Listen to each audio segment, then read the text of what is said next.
Okay, yeah, I'm going to go out on a little bit of a limb here, which I don't normally do, and I'm going to offer my opinion on two different companies.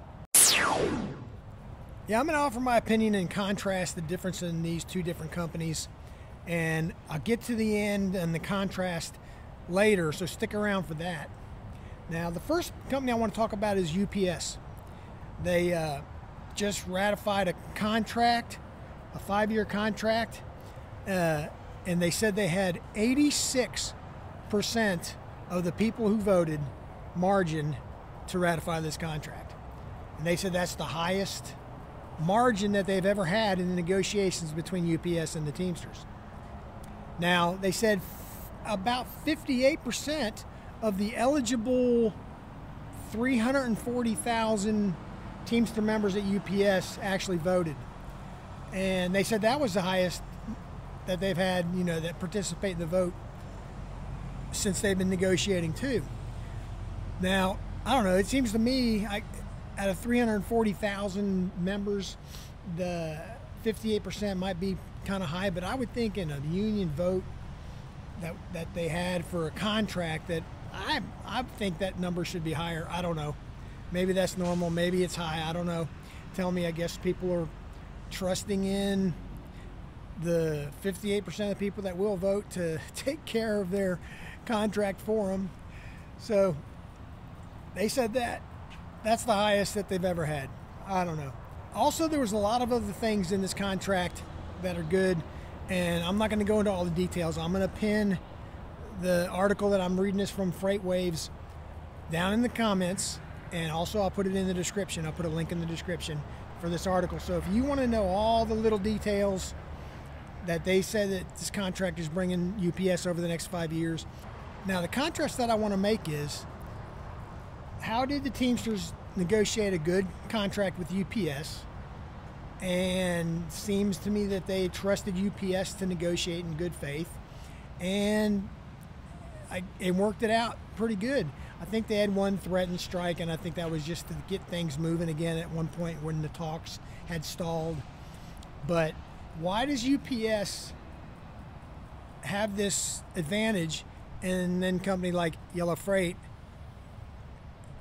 had problems with the Teamsters negotiating with the company? Was it the Teamsters or was it the company? Of course, the company blames the union blames the company. Now, my opinion is, here's where my opinion comes in, and this is just my opinion, not from personal experience, only from what I've read and what people have actually commented on in other videos of mine that kind of back this up. I think UPS is just a better run company. They don't make too many mistakes, and when they do, like when they bought, I don't even remember the name of the company, Motor Cargo, and turned it into UPS Freight, they thought they would get into the LTL business that way. It didn't work out that well. They don't know. I don't know if they didn't manage the LTL side very well, or they just don't know how to do it, or what. But they did not let it drag down their company into bankruptcy, and they sold it off to TFI. Now it's T-Force, and I guess they're still union. But they make decisions like that are smart for their people. Now, Yellow Freight, the union can blame the company can blame the union all they want. But from what I understand, it was just plain bad management. They made bad decisions, put themselves in bad positions, buying big companies and getting into a whole lot of debt, taking on government bailouts and government COVID money, which they know they were going to have to pay back, and it just all came crashing down. And I feel sorry for the Yellow employees, the drivers, and all the union employees at Yellow, and all the non-union employees at Yellow too, because they lost their jobs too. And I'm hoping that they are regrouping. I don't know if they're going to reorganize Yellow. There's so much news on that. They're selling off terminals. Hopefully these guys can land somewhere, whether it's in a reorganized Yellow Freight or on other companies. Now, as far as SI goes, I have not heard that they're actively recruiting any Yellow Freight drivers for the positions that we have open. They may be. I just haven't heard. If you know, let me know.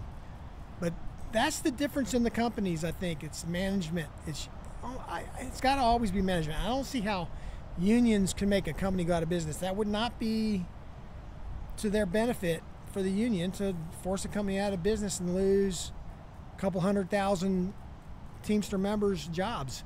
I don't think that's how it really works. So anyway, tell me what you think. Am I right on this? And like I said, it's not an experienced, informed opinion that I have. It's just from what I can observe on what's going on in the news, and then what people from especially Yellow Freight have told me that the problem was over there. So tell me what you think again down in the comments. If you want to see the article in the comments and in the description, read the article. Stick around, watch some more of my videos. I appreciate that. If you have subscribed to my channel, I really appreciate that too. It really helps. If you have not, hit the subscribe button wherever it is on here and subscribe to the channel, get the alarm button, get all the notifications, and we'll see you later.